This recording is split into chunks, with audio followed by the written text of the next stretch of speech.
If your Generac generator shows a Schedule A service light, you can fix it yourself in under 30 minutes and save a few $100s. I'll show you exactly how. Here are the parts I needed for my oil change. The first thing you want to do is you want to run it a little bit to warm it up. To do that, you just go ahead and hit the manual and it'll start up. Now I've let my generator run for about 10 minutes. So what I'm going to do now, hit the off button. Next thing I'm going to do is I'm going to remove the front panel, and to do that you just simply lift up on it like that. And it pops right out. And then you have your oil filter here, your oil drain for your motor right here, and your oil check right here, and then your oil fill right here. Anytime you're working with automotive stuff, it's a good idea to use gloves. Keep the oil off your hand. If you don't have them, I recommend basically when you're done going and wiping off as much oil as you can, and then going and using dish detergent to get the oil off. Dish detergent breaks down the oil really good and gets it off your hands. So there's a little clip here that you can just simply work this out like that. Unscrew this cap, and then just start pouring the oil, let the oil pour down in here. You can also undo the oil fill cap, which will allow it to flow faster. This engine takes about 1.9 quarts of oil. I got the filter off Amazon, off of a kit. The oil from just a regular auto parts store. It needs 5 weight 30 full synthetic. There's just a few drips dripping here and there now. So I'm just going to cap this off. I'm just going to screw it back on, and I'm going to put it right back up here in its little holder. Change out the oil filter. To do that, you want to put something underneath here, because otherwise if you don't, it will leak pretty bad. You might be able to just hand untighten this, which is the case. Some oil will leak out because this filter is on its side at an angle. So just be prepared, otherwise you will end up with a mess down in here. Now what I like to do is I like to compare the part numbers to make sure they're exactly the same. The oil filter number is the same here, so we should be good to go. It's the same size and everything. So I'm just going to put this oil filter down in here so it drains, and some oil will run out of here, which is why, again, you want to put like a pan or a piece of cardboard or something so that any oil that does run out, you can catch it. Otherwise you'll end up with an oil mess here. Now what I like to do is down here, I like to clean where this seal is. I like to wipe it around. It serves two purposes. It cleans any dirt off, as well as make sure that the old oil filter gasket is not there. You want to make sure it's not there because you don't want to double seal it. And then with the new filter, I'm going to pre-fill it a little bit with, again, some 5 weight 30 full synthetic. Just going to pour some oil in here, not too over much. And then, as you saw, I splashed a little up on this lip here so that I can basically lubricate this O-ring. It helps it slide on better. It also keeps it from sticking onto the engine. And then basically what you want to do is just simply thread it on here. You don't want to cross thread it, and hand tighten it up until it's hand tight, and then turn it 3/4 to 1 full turn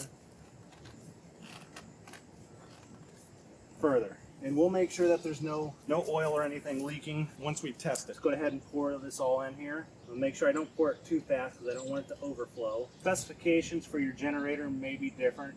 Different amounts of oil for different sizes. This 16 kW one, the engine on this takes 1.9 quarts approximate.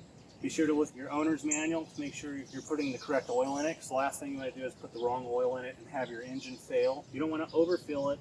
So I'll put most of this in there, and then I'll check the dipstick to see where it is. I'll start it up, and then I'll run it a minute, and then I'll double check it to make sure to see where it is. Before I start it up, I want to put the cap on it, pull the dipstick out. You want to clean it, and then put the dipstick back in. Looks like it's almost to this left hole. It's probably hard to see on the camera just because the oil is so clear. What I'm going to do is I'm going to start it back up. I'm going to let it run for a minute so that the oil circulates, and I'm going to recheck how much oil's in it.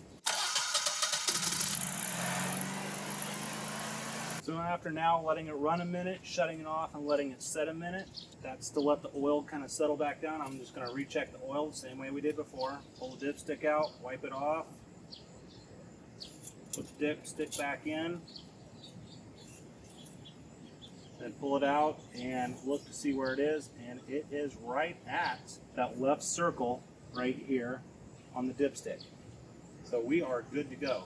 You can be between the two holes, but my recommendation is keep it on the full side, because with this running, you don't want it to fail and have engine problems, so you want to keep it nice and full. We're good to go on that aspect. So now we've got all the oil changed, and we're just going to look for any leaks. I mean, you can feel in there. I wouldn't recommend it because it's going to be hot. We can look, see if there's any drips of oil anywhere. Make sure we put the oil drain back up. The oil filler's nice and tight right here. The dipstick's back in right here. This piece right here, that's your oil cooler.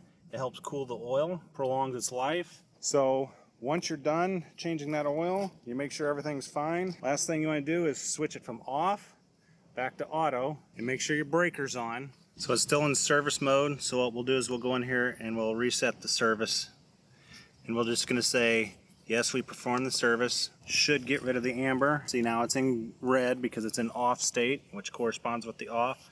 We're just gonna put it back in auto mode, and it's ready to run, and the notification light is back green again. Okay, now that everything has been serviced and it's all back and good, what I'm going to do is put the front cover in. There's little pegs right here, and there's little holes at the bottom of this. But basically, you can just put this in like that.